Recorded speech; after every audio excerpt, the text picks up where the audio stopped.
Olá, primeiramente nós vamos falar sobre reações radicalares. Essas reações radicalares, elas são diferentes das reações que nós estamos acostumados a ver na orgânica 1, que são as reações iônicas, onde existe uma movimentação de pares de elétrons. Nesse caso, nós vamos trabalhar principalmente na movimentação de um elétron. Mais a seguir, nós vamos ver os principais conceitos que diferem essas reações. Um dos conceitos importantes é o fato de cada átomo levar um único elétron da ligação quebrada. Essa ligação quebrada ela é quebrada de uma forma homóloga e, portanto, cada átomo recebe um elétron. O produto dessa quebra é chamado de radicais, como está aí na figura mesmo. E a quebra inicial ela pode ser fruto ou de uma fonte de calor ou uma fonte de luz. São precursores assim da formação de radicais e da quebra dessas ligações. E por último, é válido a gente se atentar ao formato da seta, que ela não é mais uma seta com as duas perninhas, digamos assim, é uma meia seta agora, já que a movimentação, novamente, é de apenas um elétron. Beleza, quando a gente fala de reações radicalares, normalmente nós falamos de três tipos de etapas dentro dessas reações. As etapas de iniciação, de propagação e de terminação. Nós vamos trabalhar aqui primeiro com uma reação de um alcano com uma molécula de cloro, que é uma reação mais simples e é a que predomina assim, no capítulo. Que pode ser um cloro, mas também pode ser um outro haleto, assim, né? Depois a gente vai ver mais sobre isso. Mas inicialmente a gente tem essa quebra da molécula de cloro por luz ou calor, formando dois radicais. Essa etapa é inicialização. E logo em seguida nós temos duas etapas que são as duas etapas de propagação. Primeira coisa que ocorre é a abstração do átomo de hidrogênio. Perceba que é sempre a abstração do átomo de hidrogênio e não a junção do átomo de cloro com a cadeia carbônica. Porque se isso ocorresse, nós teríamos não um radical alquilo do outro lado dessa segunda reação, mas sim um radical hidrogênio. E um radical hidrogênio seria muito instável. Logo em seguida, esse radical alquila vai reagir com outra molécula de cloro, restaurando o iniciador radicalar, que é o átomo de cloro, e formando o produto desejado no final. E nós temos essa outra reação que é uma reação de terminação. Normalmente essas reações de terminação são reações onde você tem dois radicais formando uma molécula. Aqui tem um exemplo, mas pode ser outros radicais, mesmo dentro dessa reação. Podem ser dois radicais alquilas, pode ser dois átomos de cloro, dois radicais, no caso de cloro. Aqui é mais um exemplo, para vocês verem como que seria uma reação de terminação.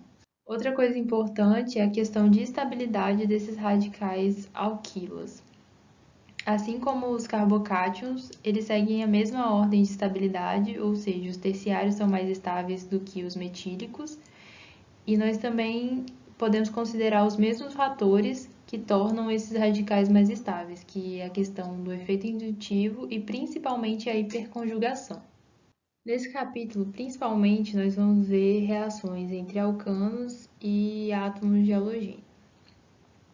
Nesse caso, a gente tem o cloro, que tem dois fatores que são importantes, informações relevantes aqui para a gente considerar. A primeira delas é que o cloro acaba não sendo muito seletivo. Não existe um caminho, ele não faz uma distinção muito clara entre os átomos de hidrogênio que podem ser abstraídos. E por que eu estou falando sobre os átomos de hidrogênio que podem ser abstraídos? Porque dependendo de qual você abstrai, você vai formar um radical alquila menos ou mais estável, como a gente já viu.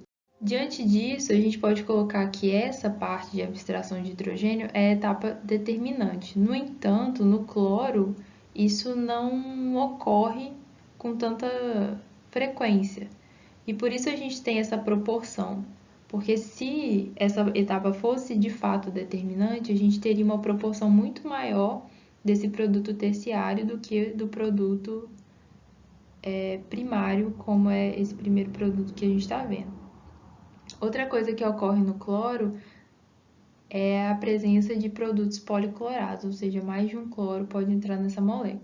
Nesse capítulo, por ser uma reação que, em geral, vem acompanhado de várias etapas, ele dá um enfoque também nas energias de ativação e energias de reação no geral.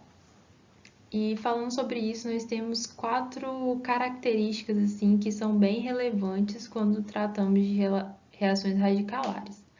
A primeira é que as energias de ativação, quando existe uma quebra de ligação, sempre a energia de ativação vai ser maior do que zero nesse caso. Uma vez que sempre que existe uma quebra, você demanda por energia. Igual está exemplificado nesse primeiro gráfico. Existe uma quebra de ligação, obviamente, e a energia de ativação é maior do que zero.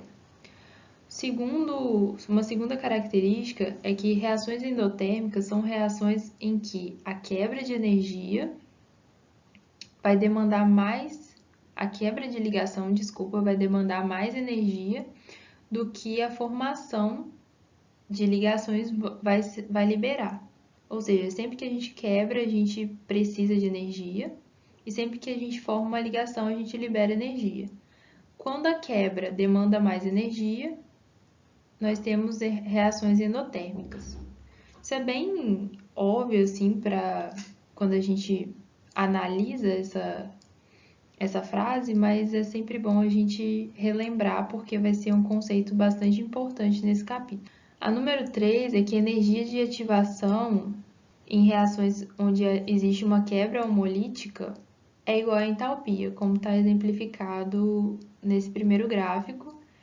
E é bastante importante a gente se atentar a essa forma do gráfico, que também vai ajudar a gente a lembrar esse tipo de informação. A quarta questão é exemplificada pelo segundo gráfico, que fala que sempre que a gente tem dois radicais pequenos em determinadas condições, a energia de ativação vai ser igual a zero. Esses radicais estão formando uma molécula e a energia de ativação dele vai ser igual a zero. Também é importante se atentar a essa forma do gráfico e também essa forma vai acabar ajudando a gente a lembrar dessas informações. Aqui nós vamos abordar um tipo de reação radical A que teoricamente, a gente já ouviu falar sobre essa reação, que é a questão de você ter um alqueno, adicionar ácido bromídrico, só que quando está na presença de peróxido, ele acaba formando o produto anti-Markov-Nikov. O produto anti-Markov-Nikov é quando o hidrogênio entra no lado mais substituído. E agora com os conhecimentos que nós temos em relação a reações radicalares, nós conseguimos saber o porquê disso. Então, a primeira coisa que ocorre, essas duas primeiras reações, que são reações de iniciação, no caso. Então, o peróxido vai sofrer uma quebra por meio do calor. E a segunda coisa que ele faz é abstrair o hidrogênio do ácido, formando o radical bromo. Esse radical bromo que vai propagar a cadeia em si. Ele vai interagir com essa dupla e formar um radical alquila. Esse radical vai dar sequência à cadeia novamente, abstraindo outro hidrogênio e formando outra molécula de bromo, outro radical de bromo que vai continuar essas reações aqui, essas duas últimas reações aqui de propagação. Aqui nós temos os exercícios falando principalmente daquelas energias de ativação. E o que ocorre é que ele dá uma série de reações que ocorrem no meio. Vou sintetizar aqui a ideia do exercício para a gente poder ganhar tempo. E a primeira pergunta é: quais reações você esperaria que a energia de ativação fosse igual a zero? a gente viu que as reações que a energia de ativação é igual a zero é quando você tem dois radicais relativamente pequenos formando uma molécula. Então, portanto, as reações serão a número 3, a número 5 e a número 6. A letra B pergunta para quais seria maior do que zero. Então, todas as outras que não são essas que a gente citou agora.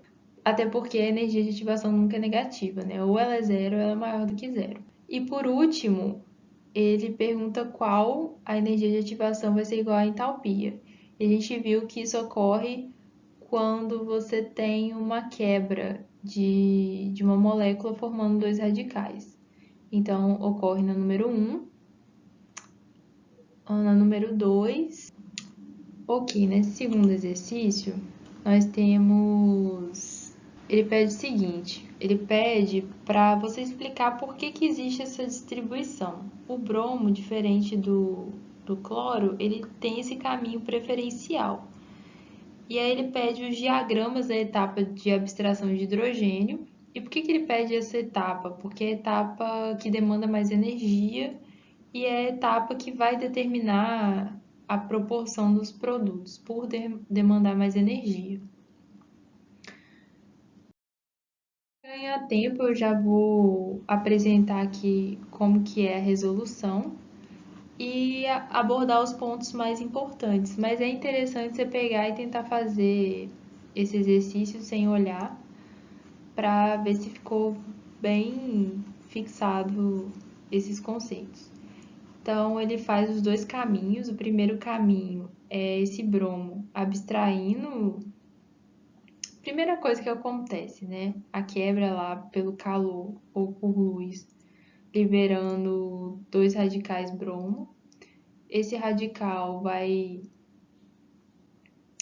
abstrair esse hidrogênio terciário aqui, formando um produto intermediário, que é o estado de transição aqui, né? Não é que forma esse produto, na verdade, isso aqui é o estado de transição. Coisas importantes de se ater é como é representado esse estado de transição. Esse sinal aqui de igual cortado aqui no canto, entre conchetes. Aqui nós temos essa passagem, né, a abstração do hidrogênio. E antes você tinha um bromo radical, então tem essa carga parcial aqui de radical em cima dele, e a formação de um radical alquilo. Então você tem essa carga parcial no carbono aqui. E por fim você tem a formação aqui desse produto, que é o que interessa assim, para a gente a princípio. Ok. Numa segunda reação, nós temos o bromo também novamente aqui, fruto da quebra. E esse radical vai abstrair o hidrogênio. Só que esse hidrogênio que vai ser abstraído vai ser um hidrogênio primário. É importante você ter os mesmos elementos de carga parcial e, na verdade, não é uma carga, né? Um sinal de radical, um pontinho. E como é representado esse estado de transição. E por fim, a gente tem um radical primário aqui. E aqui a gente tem o eixo de energia, quantidade de energia, aqui o caminho da reação.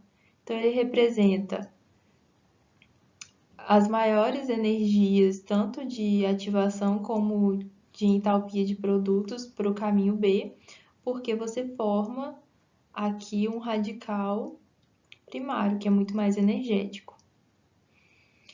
E diante disso, fica óbvio o porquê existe aquela proporção muito maior de produtos frutos de um radical terciário do que um radical primário.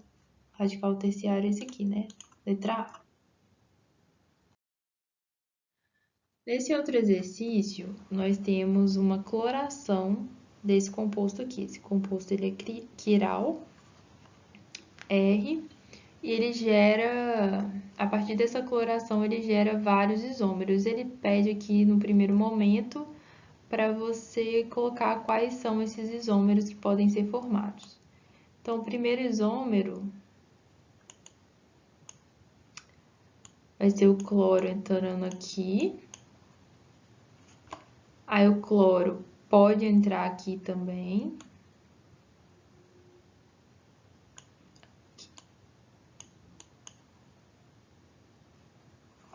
Deixa eu apagar que esse aqui não tem essa perninha. A gente pode ter 2 cloros aqui. A gente pode ter um cloro entrando aqui, nesse outro carbono.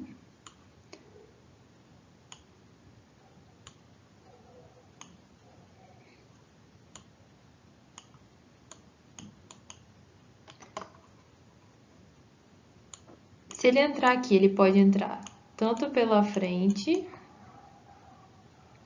quanto por trás.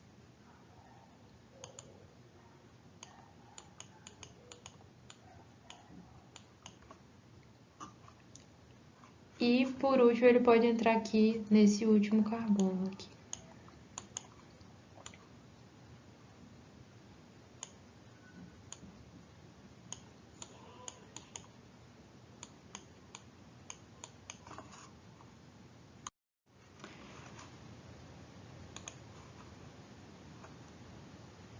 Beleza, nós representamos aqui todos os possíveis isômeros. Aí depois ele pergunta se dá para separar, assim, né? O quão a gente consegue separar esses isômeros por destilação. Na verdade, só não daria para separar por destilação aqueles que fossem enantiômeros. E aqui a gente não tem nenhum enantiômero entre si, né? Porque esses dois aqui que a gente poderia pensar que são enantiômeros, só que na verdade eles são diastereoisômeros, porque aqui você tem o R, aqui você tem R, aqui você tem R também, e aqui você tem o S. Então, eles são diastereoisômeros, esses dois aqui. E entre os outros, a gente tem até mais isômeros de posição. Então, a gente não tem enantiômeros em si. Só seria enantiômero se esse aqui fosse RR e o outro fosse SS. Aí sim a gente teria enantiômeros. Enantiômeros precisam que todos os centros quirais sejam opostos uns dos outros. E aqui a gente tem o meso. Beleza, e depois ele pergunta quais frações são opticamente ativas. Ou seja, quais têm centros quirais. No caso, a gente tem nesse primeiro, nesse segundo a gente não tem um centro quiral. Então, a gente vai ter nesse aqui, nesse aqui, obviamente, e nesse aqui também. Que é esse carbono aqui. Esse carbono acaba deixando de ser um centro quiral quando ele recebe outro cloro desse. Bom, sobre reações radicalares é isso. Existem outros exercícios que vocês podem fazer lá no Solomons, mas eu acho que a base para fazer outros exercícios estão nesses que a gente já acabou de fazer. Então, desejo a vocês bons estudos e até a próxima aula.